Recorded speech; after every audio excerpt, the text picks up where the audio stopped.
हरि ओम तत्सत्। श्रीमते रामचंद्राय नमः।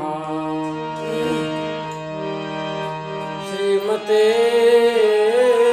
रामानंदाचार्याय नमः। श्रीमते मलूकदासाय नमः।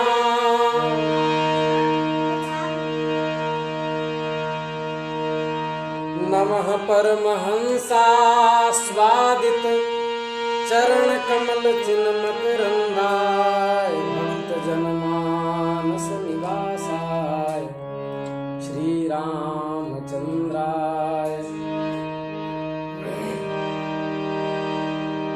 नारायणं नमस्कृत्य नरं चैव नरोत्तमं देवीं सरस्वतीं व्यासं ततो जयमुदीरयेत्।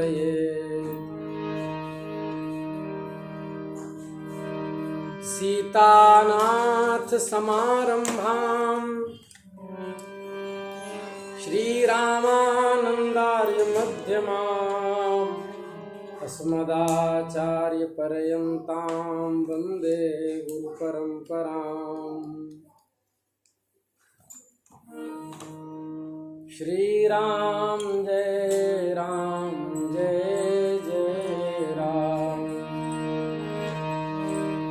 श्री राम जय जय राम। श्री राम जय जय राम। श्री राम जय जय राम। श्री राम जय राम। श्री राम जय जय राम। श्री राम जय जय राम। श्री वृंदावन बिहारी लाल की जय। नमः पार्वती पतये हर हर महादेव। हरिशरणम अनंत कोटि ब्रह्मांड नायक सर्वैश्वर्य परात्पर प्रब्रह्म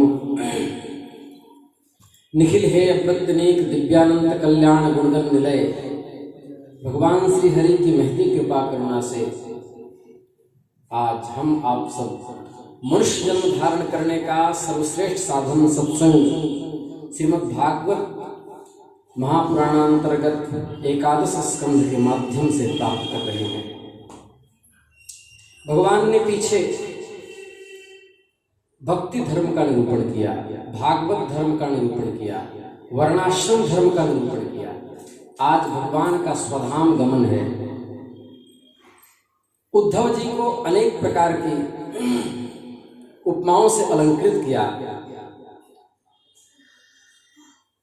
जब उद्धव जी योग मार्ग का पूरा उपदेश प्राप्त कर चुके थे तब भगवान श्री कृष्ण की बातें सुनकर उनके नेत्रों से अविरल अश्रुधार बहने लगे।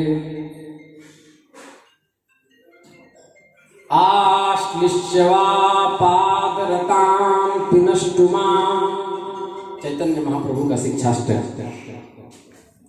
दर्शनान् मर्महतां करोतु वा यथा तथा वा विदधातु लम्पटो मत्प्राणनाथस्तु स एव नापरः। हे भगवान, या आप आशीष देकर हमें अनुग्रहित करें या दर्शन न देकर हमें पीड़ित करें या चरणों से लगा लें या ठोकर मार दें, लेकिन मेरे प्राणनाथ तो आप ही हैं, आपके अलावा हमारा कोई नहीं है। ये भाव उद्धव जी के अंदर में आया। वो कहने लगे, विद्रावितो मोहमदान्धकारो याशितो मे तव सन्निधाना विभावसो किं तस्य शीतं तमोभिः प्रभवन्ति जात्या। हे प्रभु, आप माया और ब्रह्मा आदि सबके मूल कारण हैं। मैं मोह के महान अंधकार में भटक रहा था, आपने ज्ञानोपदेश किया। हे भगवान, अब मेरे लिए क्या आज्ञा है, मुझे क्या करना चाहिए? ठाकुर जी कहे, उद्धव जी, अब आप मेरी आज्ञा से बद्री वन को चले जाओ, वह मेरा ही आश्रम है। वहां मेरे चरण कमल के धोवन से जो गंगा जी प्रकट हुई है, उनका पान करो, उनके तट पर निवास करो, उनमें स्नान करो। अलकनंदा के दर्शन मात्र से ही तुम्हारे सारे पाप ताप नष्ट हो जाएंगे।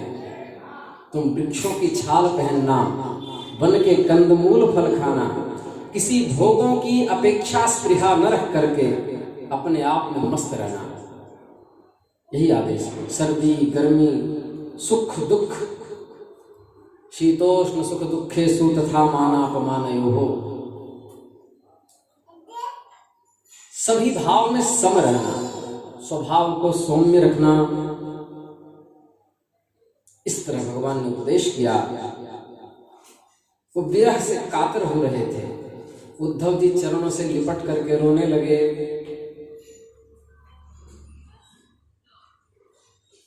मानो ये कह रहे हो, श्री रामदास जी की पंक्ति, बनो नैत निर्मोही दया सागर कहाते हो,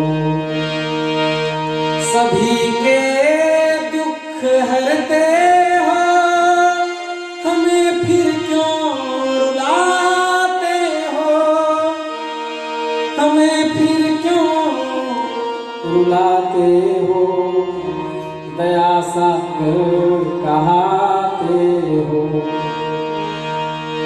जो दोगे दर्श निज जन को, तुम्हारा क्या हर्ज होगा, अकारण मैं हितैषी हूँ, तुम्ही गीता में गाते हो, बनो नैत निर्मोही दया सागर कहाते हो। इसी चिंता में रहता हूँ, तुम्हें मैं किस तरह पाऊं, मिलोगे मिलोगे कब जने मोहन, मुझे तुम बहुत भाते हो, बनो नैत निर्मोही दया सागर कहाते हो। जब भगवान से दूर होने का समय आया, उद्धव जी चरणों को पकड़ करके लिपट गए, बार बार मूर्छित हो रहे थे। भगवान ने सर पे हाथ रखे, कर कमल पधराया, स्नेहांकन किया। उसके बाद उद्धव जी प्रणाम करके बद्रीवन को चले गए। फिर परीक्षित पूछ रहे हैं सुखदेव जी से, ब्रह्मशापोपसंसृष्टे स्वकुले यादवर्षभः प्रेयसीं सर्वनेत्राणां तनुं स कथमत्यजत्। हे भगवान, यदुवंश शिरोमणि भगवान श्री कृष्ण ने अपने कुल के ब्राह्मण श्रापग्रस्त होने के कारण जो सब शापित हो रहे थे, उनको नियंत्रित कैसे किया और लीला संवरण कैसे की, हमको सब विस्तार पूर्वक कहिए। सुखदेव जी कहने लगे, हे परीक्षित, जब भगवान श्री कृष्ण ने देखा कि आकाश, पृथ्वी, अंतरिक्ष सब में बड़े बड़े उत्पात और अपशगुन हो रहे हैं। तब उन्होंने सुधर्मा की सभा में उपस्थित हुए सभी यदुवंशियों को बुलाया, बात की और कहा, हे श्रेष्ठ यदुवंशियों, यह देखो द्वारका में बड़े बड़े उत्पात हो रहे हैं। ये साक्षात यमराज की ध्वजा के समान हमारे महान अनिष्ट के सूचक हैं। स्त्रियां, बच्चे, बूढ़े यहां से शंखोद्धार क्षेत्र में चले जाओ और हम लोग प्रभासक क्षेत्र में चले जाएं। आप सब जानते हैं कि वहां सरस्वती पश्चिम की ओर बहकर समुद्र से जा मिलती है। वहां हम स्नान करके पवित्र होंगे, उपवास करेंगे, ब्राह्मणों का सत्कार करेंगे। देव द्विजगमां पूजा भूतेषु परमो भवः। प्राणियों के जन्म का लाभ है ब्राह्मणों और गौओं की पूजा, गौ सेवा, ब्राह्मणों की सेवा। इसके बाद उन्होंने मंगल कृत्य किए, प्रभासक क्षेत्र की प्राप्ति की, पूजन किया, ब्राह्मणों को यथोचित दान दिया। यह तो सब उन्होंने किया, किंतु दैव ने और ब्राह्मण श्राप के प्रभाव से यदुवंशियों की मति मारी गई। वो मैरेयक नाम का मदिरा का पान करने लगे। उनकी बुद्धि नशे में भ्रष्ट हो गई।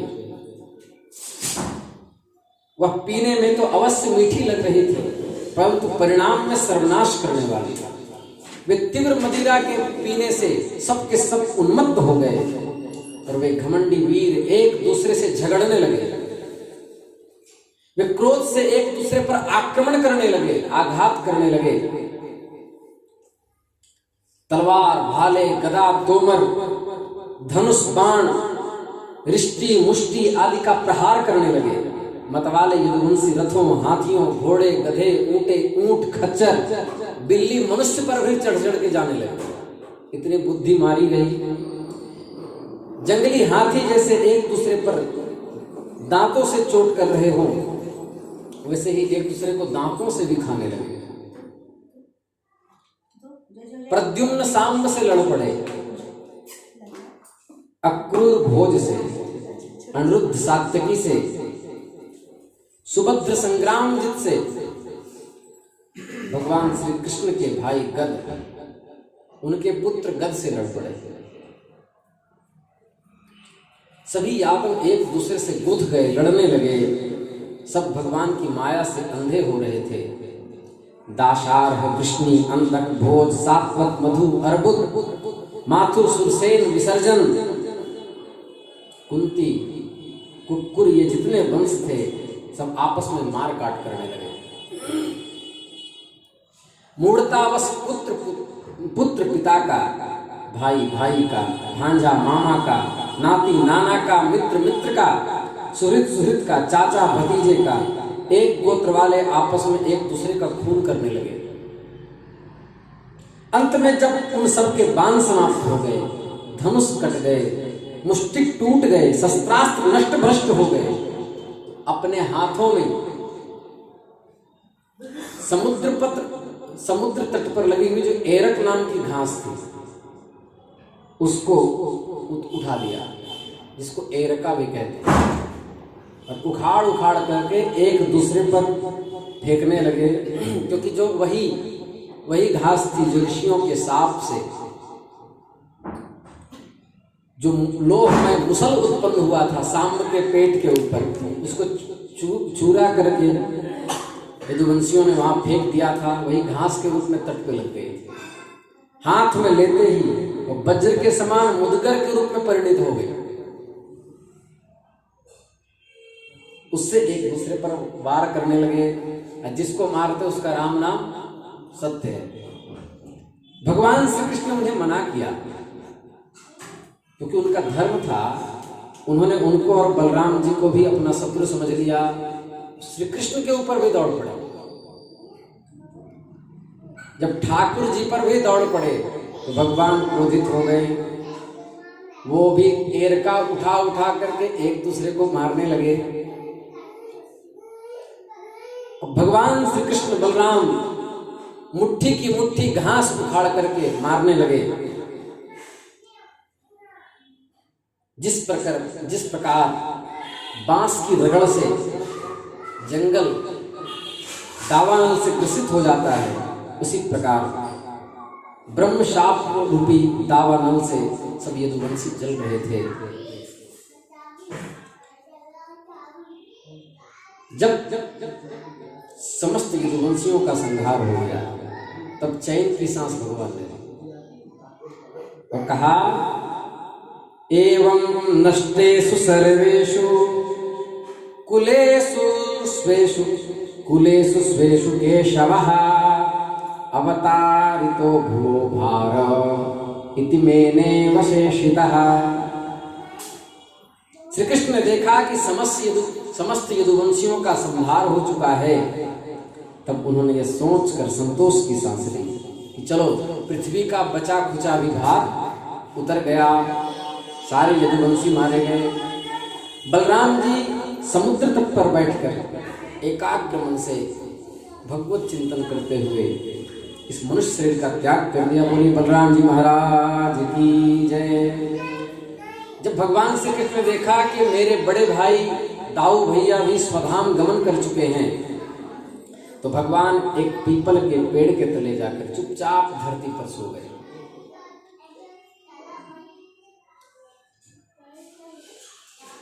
अर्धशयन किया, अर्थात बैठे से ऐसे वृक्ष में पृष्ठ प्रदेश सटा दी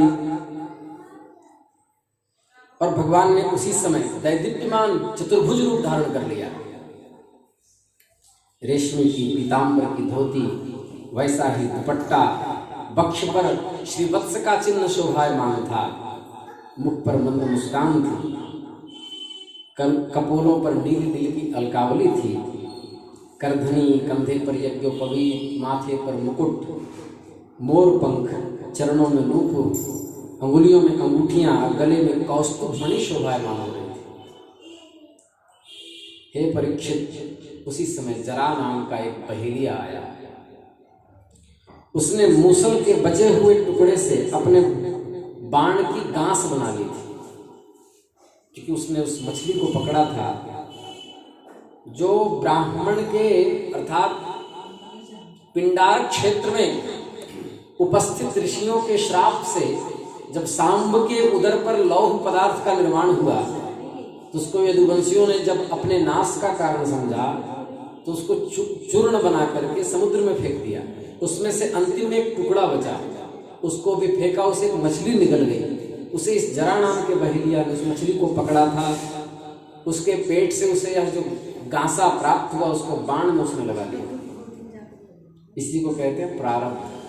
कहाँ से कहाँ कैसे कैसे नियंत्रित होता है। अवश्य में भोक्तव्यम। हालांकि भगवान का प्रारब्ध नहीं होता, वो तो संकल्प से अपना प्रारब्ध बना लेते हैं, उनको लीला करनी होती है। तो उसने बाण की गांसी बना ली और भगवान का अरुणोदय के समान चरण का तलवा हिरण के मुख के समान लग रहा था। बहेलिया ने समझा कि कोई हिरनी चल रही है, उसने बाण का आघात भगवान के चरणों पर कर दिया। हमने महात्माओं से सुना है, अभी तक किसी ग्रंथ में मुझे मिला नहीं, महात्माओं से सुना है कि वह जरा बहेलिया जो था वही बाली था। श्री विद्या भास्कर स्वामी जी के गुरुदेव परम पूज्य प्रातः स्मरणीय श्री गोपालाचार्य जी महाराज, उनके मुख से हमने सुना। रिकॉर्डिंग उसमें तो मैं उत्पन्न नहीं हुआ था। तो वही भगवान ने जब छिप करके मारा, तो उसी का प्रतिशोध लेने के लिए बाली ने जरा नाम का बहेलिया रूप धारण किया और उस जन्म में भगवान को उसने मारा, चरणों में मारा। जब उसने देखा अरे ये तो चतुर्भुज विराट पुरुष हैं, अब वो अपराध कर चुका था, डर के मारे कांपने लगा, हाथ जोड़ के कहने लगा, अजानता कृतमिदं पापेन मधुसूदना क्षन्तुमर्हसि पापस्य उत्तम श्लोक में नघा। हे नाथ, मैं अपराधी हूं। हे मधुसूदन, मैंने अनजान में यह क्या पाप कर डाला। सचमुच मैं बहुत बड़ा पापी हूं, मेरे अपराध को क्षमा कर दीजिए। बड़े खेद की बात है, मैंने अपने ही आपको नष्ट कर दिया। कि कैसा अनिष्ट हमसे हो गया। मैं निरपराध हरिणों को मारने वाला महापापी हूं। आप मुझे अभी अभी मार डालिए, क्योंकि मर जाने पर मुझे अब मुझसे किसी महापुरुषों का अपराध नहीं होगा। हे भगवान, मुझे अभी मार डालिए। ठाकुर जी ने कहा, हे जरे, तू डर मत, उठ उठ। यह तूने मेरे मन का काम किया है, ये मेरी इच्छा से हुआ है। मेरी आज्ञा से तू स्वर्ग निवास कर। अहो बकीयम स्तन काल, ऐसे को उदार जगमाही। आघात करने वाले को ही स्वर्ग देते हैं। अपने स्तनों में कालकूट नामक भयंकर विष को लगाकर गई हुई पूतना को ही माता की गति दे दी। न जाने कौन से गुण पर दया निधि रीझ जाते हैं। तो स्वर्ग में निवास कर, जिसकी प्राप्ति बड़े बड़े पुण्यवानों को होती है, उसी समय वो स्वर्ग को चला गया। भगवान की परिक्रमा की, नमस्कार किया और सदैव स्वर्ग को चला गया। देह का भी त्याग नहीं किया। भगवान का साथी दारू तुलसी माले की गंध को सूंघते सूंघते भगवान तक पहुंच गए और वहां भगवान को देखा। चारों तरफ अंधेरा छा गया। सोचने लगे, अब भगवान लीला संवरण करना चाहते हैं। अब भगवान से भौतिक रूप से हमारा विरह होगा। इस प्रकार दारुक सोच ही रहे थे। इसी से भगवान का गरुड़ ध्वज रथ पताका घोड़े के साथ आकाश में उड़ गया। भगवान के जितने दिव्य आयुध थे, शंख चक्र गदा पद्म, ये सब आयुध भी साथ में चले गए। भगवान ने कहा, दारुक, अब तुम द्वारका चले जाओ। वहां जो यदुवंशियों की जो संघटना हुई है, पारस्परिक जो संघार हुआ है, और भैया बलराम जी जो परम गति को प्राप्त किए हैं, ये सब जा करके द्वारका वासियों को कहना, मेरे स्वधाम गमन की भी बात कहना। उनसे कहना कि अब आप लोगों को अपने परिवारों के साथ द्वारका में नहीं रहना चाहिए, क्योंकि हमारे स्वधाम गमन होते ही द्वारका को समुद्र डुबो देगा। मेरे न रहने पर समुद्र द्वारका को डुबो देगा। सब लोग अपनी अपनी धन संपत्ति, कुटुंब और मेरे माता पिता को लेकर अर्जुन के संरक्षण में इंद्रप्रस्थ चले जाएं। अब मेरा स्वधाम गमन का समय आ गया है। दारुक के चले जाने पर ब्रह्मा जी, शिव, पार्वती, इंद्रादि लोकपाल, गंधर्व, विद्याधर, नाग, चारण, यक्ष, राक्षस, किन्नर, अप्सराएं, गरुड़ लोक के विभिन्न पक्षी सब भगवान के दर्शन के लिए उत्सुकता से वहां आए। सब दर्शन करने लगे। सब भगवान की लीलाओं का गान कर रहे थे। भगवान ने सभी अपने विभूति स्वरूपों को देखा और प्रेम में आकर के अपने नेत्र बंद कर लिए। पृथ्वी पर सदा के लिए उस शरीर में उन्होंने नेत्र बंद कर लिए। लोकाभिरामां स्वतं धारणा ध्यान मंगलम। भगवान का श्री विग्रह उपासकों के ध्यान और धारणा का मंगल में आधार है।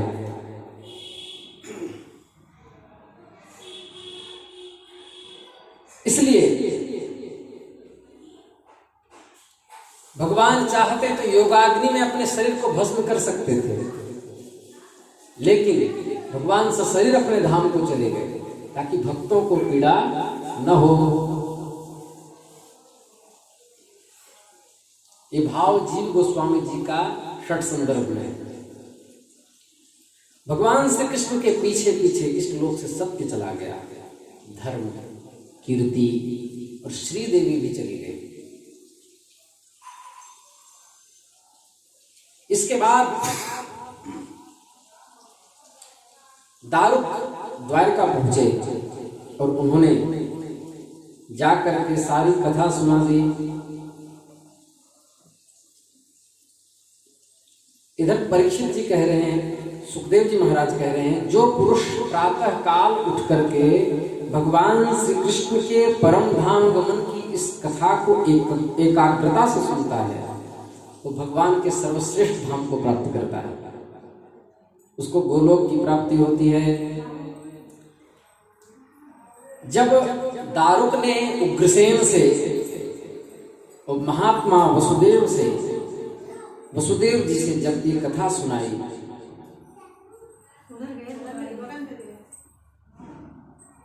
तो रो रो कर बुरा हाल हो गया, सब सिर पीटने लगे। उनके भाई बंधु निष्प्राण पड़े हुए थे, उनको देखकर कितने हृदय की गति रुक गई। कोई बेहोश हो रहा था, भगवत विरह से व्याकुल होकर वहीं अपने अपने कितनों ने प्राण छोड़ दिए।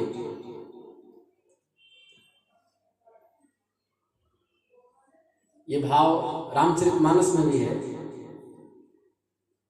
हार घूनंदन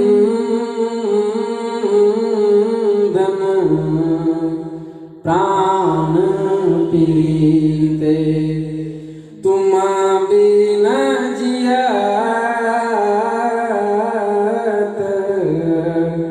बहुत दीन बीते। देवकी, रोहिणी और वसुदेव जी अपने प्यारे पुत्र श्री कृष्ण और बलराम को न देख करके शोक की पीड़ा से बेहोश हो गए। उन्होंने भी अपने प्राण का त्याग कर दिया। स्त्रियों ने अपने पतियों के शव पहचान कर उन्हें हृदय से लगा लिया और उनके साथ चिता पर बैठकर भस्म हो गई। बलराम जी की पत्नियां उनके शरीर को, वसुदेव जी की पत्नियां उनके शव को और भगवान की पुत्र वधुएं अपनी पति के लाशों को लेकर अग्नि में प्रवेश कर गई। भगवान श्री कृष्ण की रुक्मिणी आदि 16,108 पटरानियां ध्यान में मग्न होकर अग्नि में प्रविष्ट हो गई, योगाग्नि में जल गई।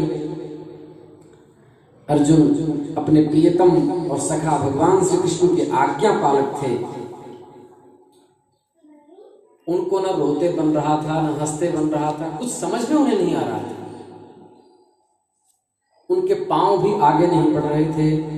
किसी तरह अपने को संभाला और विधि पूर्वक और जो दैहिक कार्य करवाई, श्राद्ध आदि हुआ, पिंडदान करवाया। भगवान के न रहने पर समुद्र ने संपूर्ण द्वारका को डुबो दिया, जहां सदा भगवान निवास करते थे। पिंडदान के अनंतर बची खुची स्त्रियां, बच्चे, बूढ़ों को लेकर अर्जुन इंद्रप्रस्थ गए। वहां सबको यथायोग्य बसाकर अनिरुद्ध के पुत्र वज्रनाभ का राज्याभिषेक कर दिया। आज जो भी वृंदावन का स्वरूप बचा है वो वज्रनाभ जी के कारण बचा है। उसके बाद भी कालांतर में लुप्तप्राय प्राय हो गया। तो फिर भगवान श्री कृष्ण के अवतार श्री चैतन्य महाप्रभु के परिकरों ने उनकी आज्ञा से वृंदावन को फिर से प्रकट कर दिया। चैतन्य महाप्रभु भगवान के अवतार है। हमने परसों स्वामी जी से सुना विमलानंद तीर्थ विद्यालय में, कदाचित शुक्लः कदाचित पीतः इदानीं कृष्णतांगतः। उन्होंने कहा, दशम स्कंद में एक श्लोक है कि भगवान कभी श्वेत वर्ण धारण करते हैं, कभी पीत वर्ण, और अभी श्री कृष्ण वर्ण में धारित हुए हैं। तो इसका मतलब यह हुआ, श्वेत वर्ण तो मिलता है कृष्ण वर्ण तो मिलता है। ये पीत कौन है? इसको पीत कहते हैं, ये श्वेत नहीं। पीत मतलब गौरांग। तो गौरांग महाप्रभु श्री चैतन्य महाप्रभु है, वो भगवान श्री कृष्ण के ही अवतार है। ये मैंने स्वामी जी के मुख से सुना। इसलिए गौड़ीय संप्रदाय में चैतन्य महाप्रभु को साक्षात श्री कृष्ण कहा जाता है। षड्भुज रूप उनका दर्शन अद्वैताचार्य जी को हुआ, तो उन्होंने ही फिर से वृंदावन को प्रकट किया और ब्रह्मसूत्र पर सभी संप्रदाय के आचार्यों का व्याख्यान, चाहे वह माध्व संप्रदाय हो, चाहे वह शांकर संप्रदाय हो, चाहे विशिष्टाद्वैती हो, चाहे द्वैताद्वैती हो, लेकिन चैतन्य महाप्रभु ने श्रीमद् भागवत को ही ब्रह्मसूत्र माना और अपने शिष्य को आज्ञा दी। तब चल करके इस पर षट संदर्भ का निर्माण हुआ और इसी को अचिंत्य भेदाभेद भक्ति कही गई। इत्थं हरेर भगवतो रुचिरावतारा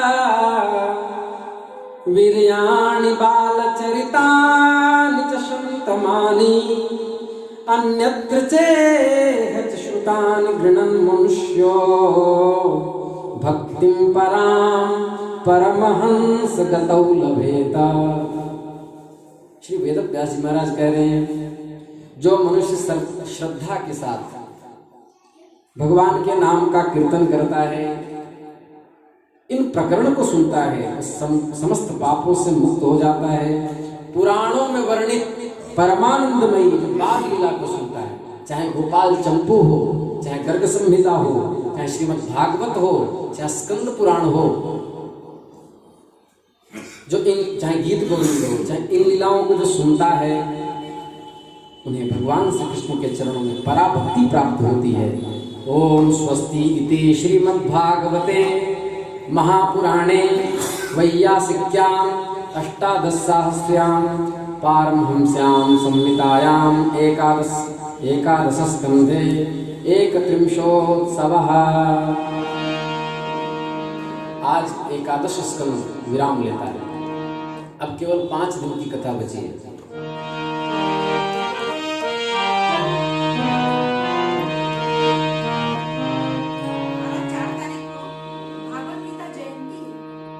श्री कृष्ण गोविंद हरे मुरारे, हे नाथ नारायण वासुदेव। श्री कृष्ण गोविंद हरे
चक्रचूड़ामणि श्री रामानंदाचार्य भगवान की, इति चक्रचूड़ामणि श्री शंकराचार्य भगवान की, श्री पहाड़ी बाबा सरकार की, श्री स्वामी मलुकदास जी महाराज की, श्री भक्तमाली जी महाराज की, श्री सद्गुरुदेव भगवान की, सभी वैष्णवाचार्य चरणों की। नमः पार्वती पतये हर हर महादेव।